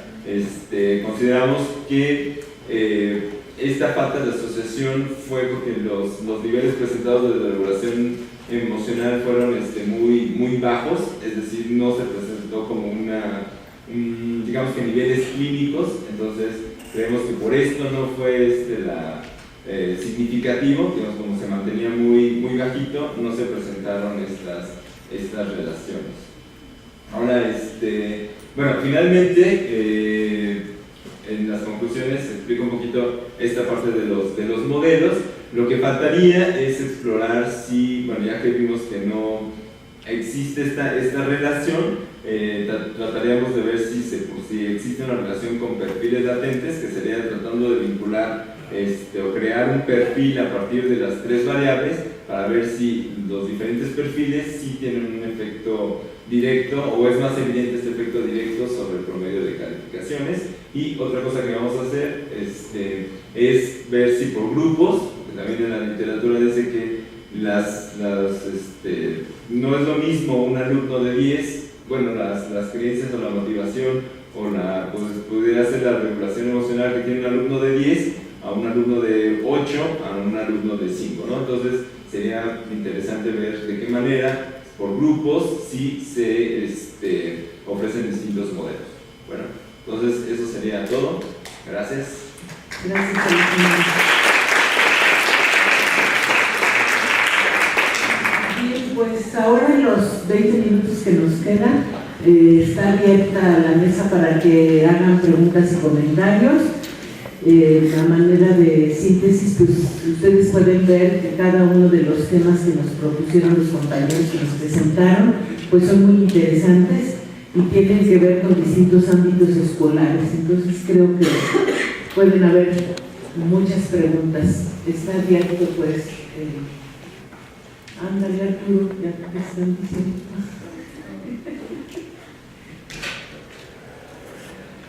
Allá arriba. Hola, buenas tardes. Mi nombre es Jesús Peralta y soy estudiante de posgrado en Psicología Educativa de primer semestre.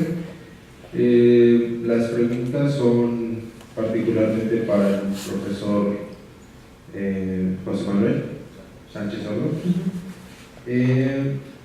Son relacionadas primero al conectivismo.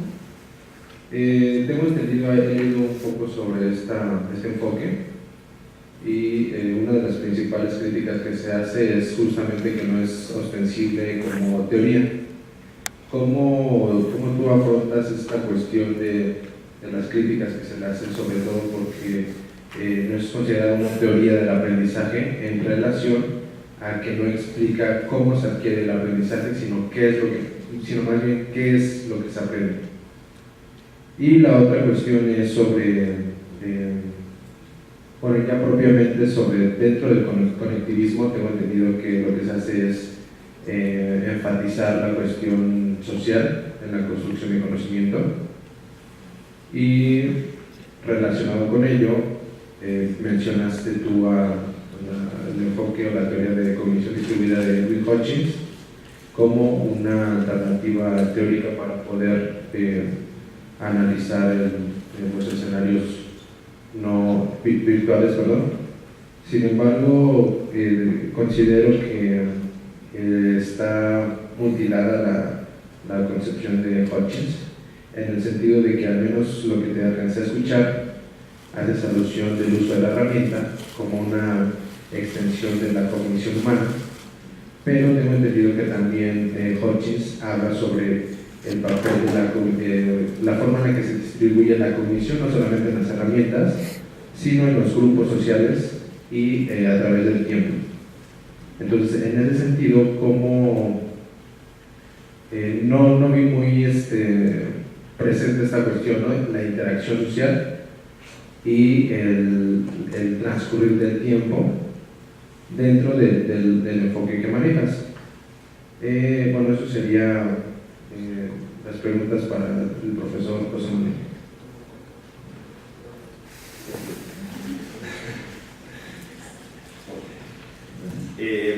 ¿qué era lo primero? Conectivismo, teoría. Ajá. Pues el efecto es una crítica que se le hace, no es un argumento contundente que el conectivismo no sea teoría. Algunas personas lo descartan como teoría porque favorecen a las clásicas teorías del aprendizaje. Creo que eso también es muy importante tenerlo en cuenta.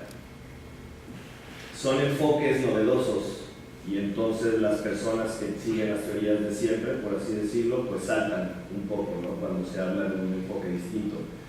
Hasta ahorita no ha habido ninguna teoría del aprendizaje que tome en cuenta el conocimiento y el aprendizaje que ocurre afuera de nuestras cabezas, como lo plantea el conectivismo, y eso me parece un logro a nivel teórico, justamente.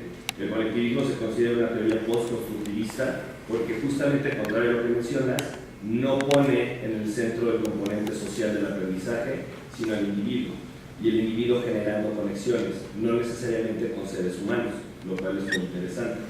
Entonces, por ese lado, que esta cuestión que se pone como en tela de juicio, si es teoría o no es teoría, yo creo que no es una cuestión de prejuicio más que un argumento, porque tiene todo un campo, muchísimos estudios, que explican cómo se genera el aprendizaje y no el producto de lo aprendido, como lo mencionabas ahorita.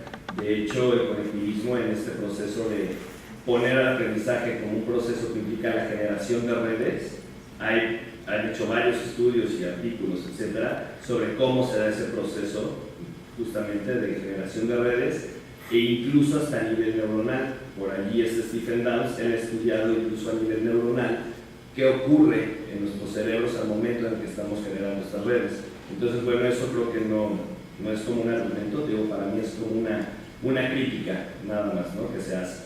¿Qué era lo otro? En cuanto a lo de Hutchins, yo a Hutchins lo tomo como un referente, no estoy utilizando la metodología antropológica, porque él es antropólogo, no estoy utilizando la metodología que él propone para el análisis de unidades que interactúan en una comunidad para aprender algo, no. sino que yo lo que retomo de Hutchins es particularmente, él tiene un libro llamado Cognition in the Wild, en el cual justamente pone mucho énfasis sí en lo cultural, pero también en las herramientas. O sea, él sí plantea y pone el ejemplo de un buque de guerra, y él, en ese ejemplo de cómo la cognición para navegar o manejar el buque no está únicamente al interior del capitán, sino que está también distribuida, en efecto, entre la tripulación, ¿no? O sea, las demás personas dentro del barco, los sistemas simbólicos, el lenguaje, etcétera, que allí se está generando, pero también en las herramientas. Y a mí lo que me interesa es el uso de herramientas, porque yo estoy partiendo de la tesis de la mente extendida. Hutchins es un apoyo, como para, digamos, literal, apoyar la tesis de la mente extendida, que es una cuestión más filosófica, desde otra trinchera que es la antropológica. Pero no es que yo me esté basando nada más en Hutchins. Hutchins es simplemente un referente teórico. Realmente donde me enfoco es en la tesis de la mente extendida, que sí va más a la cuestión, incluso ellos lo llaman, los seres humanos somos naturalmente cyborgs, en el sentido de que somos biológicos y también somos tecnológicos, ¿no? Va más por ahí mi planteamiento, pero Hutchins también lo menciona. De hecho, Hutchins igual dice que la cognición no es intracraneal únicamente, ¿no? Entonces, creo que Hutchins sí está, o sea, mi planteamiento, o lo que yo retomo de Hutchins sí está muy presente en su obra. De hecho es como una de sus tesis centrales, que la cognición no es intracraneal únicamente, sino que se distribuye. ¿En qué? En herramientas, en personas, en sistemas simbólicos, etc. No todo es el cerebro. Creo que eso es, en esencia, como el núcleo de mi trabajo. No es que es una crítica al cerebrocentrismo, pero sí es decir, no todo es cerebro. También las herramientas son parte de la cognición, del proceso cognitivo, ¿no? Por un lado. Y pues, ¿qué? Y bueno, el proceso... bueno, sí, nada más pues concluir justamente con esa cuestión. Lo del tiempo. El tiempo, tanto en la mente extendida como en la cognición distribuida de Hutchins, en ambos, es un factor fundamental. En el sentido, por ejemplo, partiendo desde la mente extendida, mientras más tiempo esté una persona, o estemos los seres humanos, en conjunto con una herramienta, interactuando con ella, más la vamos a asimilar como parte de nuestro propio aparato cognitivo. Y eso es algo que apareció en mis datos. Digo, no lo puedo exponer aquí por tiempo porque encontré 35 patrones de 336 personas, nada más pude exponer uno. Pero justamente eso fue algo muy interesante que encontré, porque en un grupo de mis participantes, de los que analicé con el algoritmo de inteligencia artificial K-means, ahí encontré que eso no ocurría. Las personas que más tiempo llevaban utilizando ciertas extensiones no las consideran como extensiones de su cognición. Y eso me parece muy interesante, porque pues creo que eso es la ciencia, ¿no? Que lo que dice la teoría no siempre ocurre, porque entonces surgen nuevas preguntas. Si nada más hubiera replicado los postulados de Clark o de otro más, pues sería confirmar algo que ya se sabía. En cambio aquí me parece interesante que la teoría no se cumplió en la realidad. Gracias. Y bueno, ¿puedo continuar? Bueno, no sé si mencionas que no hay pocos enfoques psicológicos que parten de distribuir la cognición más allá del cerebro, pero por ejemplo no sé si has trabajado o revisado la teoría de la actividad. Entonces es otro enfoque desde la psicología que justamente propone, bueno, ellos lo llaman conciencia o actividad, que parte de que la conciencia se distribuye en sistemas de actividad. Entonces, bueno, yo no diría que no hay enfoques psicológicos que estudien el fenómeno psicológico, la redundancia, de manera distribuida de forma sistémica. Y otra, bueno, esta era una pregunta. ¿Tú analizaste todos los datos de interacción de tu MOOC? Es pregunta. Sí, ok. ¿Sí? ¿Es que se analicen todos los datos yo o cómo? Sí. ¿Tú accediste a todos los datos que okay. el MOOC generó o en el MOOC o en tu curso se generaron? No, yo generé unos datos que particularmente a mí me interesaba analizar. O sea, es decir, yo para analizar esos datos, porque lo que hice fue una lista de atributos que a mí me interesaban, que eran, bueno, en ese caso era como 40, pero al final me quedé con 15. Esos 15 atributos lo que me permitía a mí era conocer la interacción que ellos tenían justamente con el curso, ¿no? Particularmente desde un modelo conectivista. Entonces esos atributos, iban como encaminados a el uso que hacían, por ejemplo, de foros, qué tipo de recursos consultaban, dónde los almacenaban, porque dentro del curso había un almacén de recursos. Entonces, si lo guardaban ahí o lo guardaban fuera, era como en torno a eso. ¿Cómo utilizaban ellos la plataforma que diseñé? Eran 15 archivos. Y bueno, así como te estoy escuchando, todo lo escucho, todo lo percibo de la interacción que tiene el estudiante con la herramienta. Así es. Tengo yo entendido, ya me corregirá usted, que el conectivismo justamente lo que trata de hacer es concebir el proceso de construcción de conocimiento a nivel social.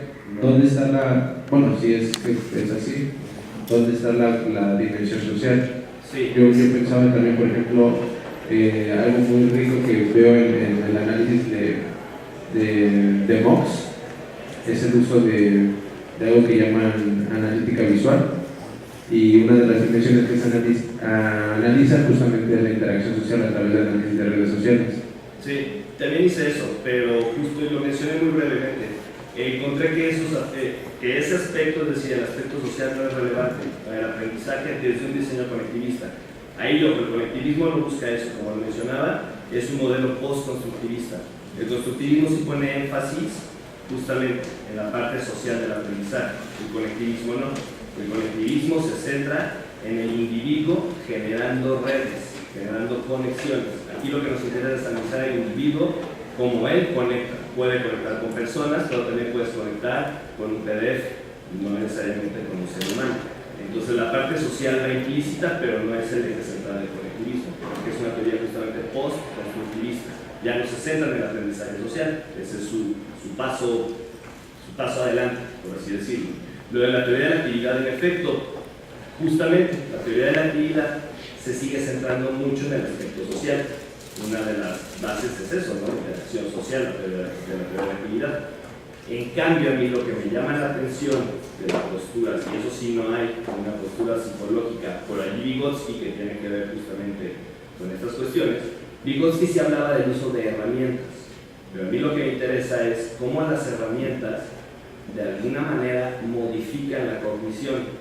Por eso, justamente parte del análisis que hice con K-Mix iba en torno a las, digamos, de creencias y actividades que hacen las personas para almacenar y recuperar información. ¿Dónde la están almacenando? ¿En su memoria biológica o en su memoria extendida? ¿Qué fue lo que encontré? Que la mayoría de las personas del estudio, de las 336 personas, independientemente de si estaban de acuerdo o no con que las herramientas eran extensiones de su cognición, ya están almacenando o estamos almacenando más en dispositivos electrónicos lo que queremos recordar que en nuestra memoria biológica. Eso es en sí como lo que me interesa. Y aterrizado en un entorno, en una realidad educativa, pues entonces cómo eso está afectando la educación. Aquí yo al diseñar un curso basado en conectivismo, que no es precisamente un MOOC, porque los MOOC siguen otra lógica, sino que aquí fue literalmente basado en los preceptos, digamos así, que plantea George Siemens para construir una ecología, una ecología de aprendizaje digital. Lo que yo hice fue diseñar esa ecología y entonces ver cómo la gente aprendía. Al estar basado mi diseño instruccional en el individuo, porque es de donde parte el conectivismo, pues entonces encontré que todos los aspectos sociales no son relevantes. Por ejemplo, los foros son como, porque lo que yo encontré son predictores de conducta al final, porque cuando utilizas este tipo de análisis de datos, son datos que te ayudan a predecir el comportamiento. Entonces lo que yo encontré fue que el uso de foros, por ejemplo, es un excelente predictor de que alguien va a estar usando una plataforma. Pero lo que plantea el conectivismo es que el aprendizaje debe ser abierto, es decir, menos plataforma, más aprendizaje afuera. Por ende, los foros no son buenos para el conectivismo. ¿Qué fue lo que encontré en Facebook? Facebook, yo lo que hice, no lo pude mencionar, pero mi plataforma la fusioné con Facebook. Configuré unos plugins y hice una aplicación de desarrollador de Facebook para que adentro de mi sistema hubiera Facebook con las cuentas de la gente, y entonces ahí interactuaban socialmente. Porque usé Facebook justamente para favorecer el aspecto social y no formal del aprendizaje, que encontré que no es relevante. No quita, tampoco suma, o sea, no es relevante. Podría o no podría haber Facebook y le habría dado lo mismo, y eso es algo que justamente ocurrió igual en un estudio que hicieron en el 2009, unos italianos basados en colectivismo, y encontraron lo mismo, que Facebook no es relevante para el aprendizaje en línea, al menos, ¿no? Porque en otros contextos sí. ¿Qué más del aspecto social? Y bueno, por último, que mientras más individual o más basada en individual sea un diseño instruccional, la gente menos utiliza plataformas, y mientras más sepa usar internet una persona, menos va a entrar a una plataforma. Entonces todos esos indicadores a mí me sirven, y creo que es la aportación o una de las aportaciones de mi trabajo, pues para diseñar justamente entornos educativos basados en nuevas teorías, como es el conectivismo. Los famosos MOOCs los inventó Stephen Downes, que es que justamente inventa el conectivismo. Entonces, decir que una teoría no sirve porque es una crítica lo menciona, pues entonces se dice que los MOOCs no funcionan cuando están basados en conectivismo, ¿no? Entonces creo que, digo, es una exposición aquí de 15 minutos lo que hicimos, pero realmente a mí no me interesaba la interacción social, a mí lo que me interesaba era la interacción con la herramienta. Y eso sí, en psicología hasta ahorita no hay enfoques que tomen a las herramientas como parte del proceso cognitivo. Gracias. Gracias. ¿Alguna otra que quiera hacer un comentario? Bueno, lo comento así, Ahí viene con la extensión.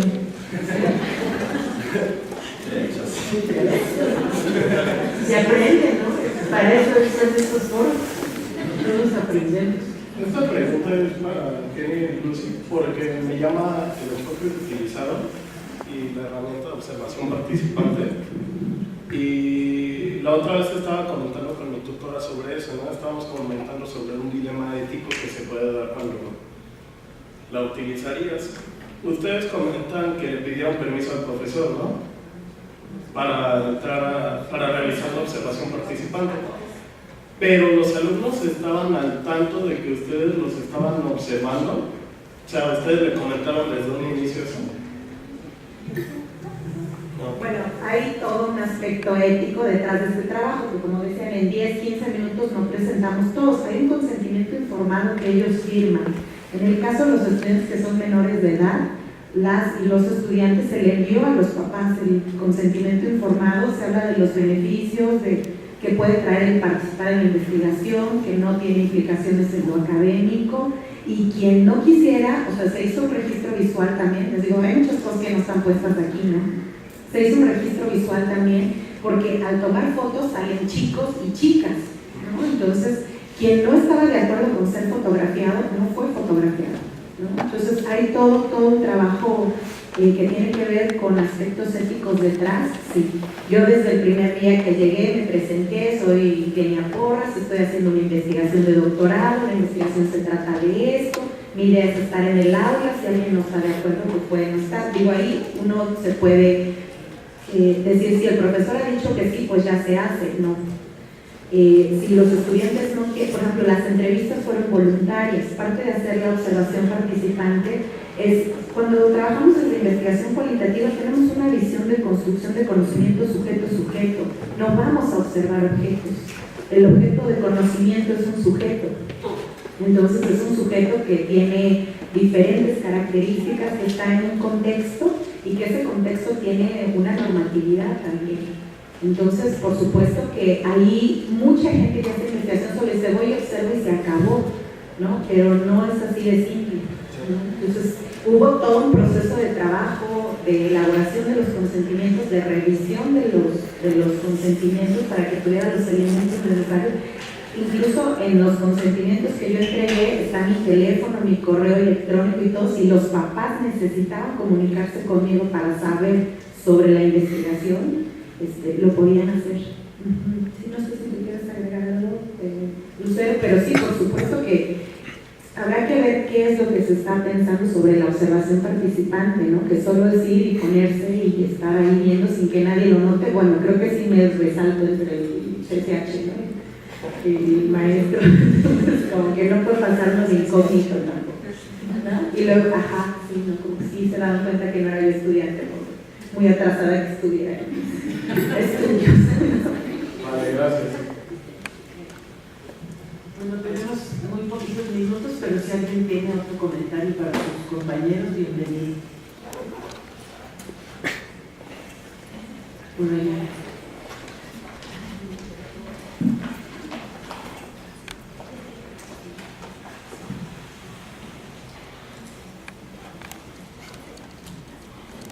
Buenas tardes, gracias por presentarnos sus trabajos, son muy interesantes. Yo quisiera preguntarle a Kenia por qué, si el estudio es sobre prácticas de género, tomas un enfoque feminista, cuando la recomendación es que cuando se trata de estudios de género se incorporen tanto la perspectiva de hombres y mujeres.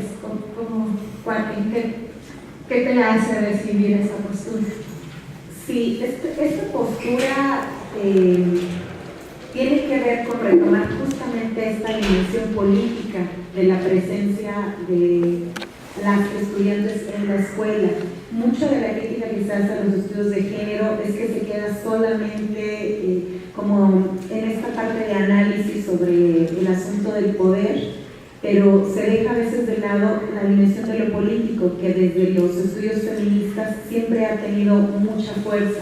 Entonces sí habrá que enunciar que también las relaciones sociales tienen una dimensión política, y más en las escuelas. Entonces por eso retomo esta parte de los estudios de género y feministas. Hay cosas que discutir también ahí, es algo que desgloso en una parte del trabajo doctoral, porque mucha gente dice que solo se hacen estudios de género desde la academia y el feminismo se hace desde el activismo, pero hay cosas que tenemos que integrar porque, ya sabemos la realidad social ahora del CCH Oriente con todos los conflictos que ha habido. Hay una dimensión política ahí que debe ser retomada para mi punto de vista, entonces por eso es que retomo esa parte del feminismo, ¿no? Y bueno, también hay todo un posicionamiento desde el feminismo muy particular, ¿no? Ya si quieres platicamos un poco más de eso para no tomar más tiempo, pero pues también tenemos olas del feminismo, ¿no? Entonces hay diferentes maneras de mirar desde ahí, que tampoco ya no me metí a cuestionar a exponer desde dónde estoy posicionada en esa parte, ¿sale?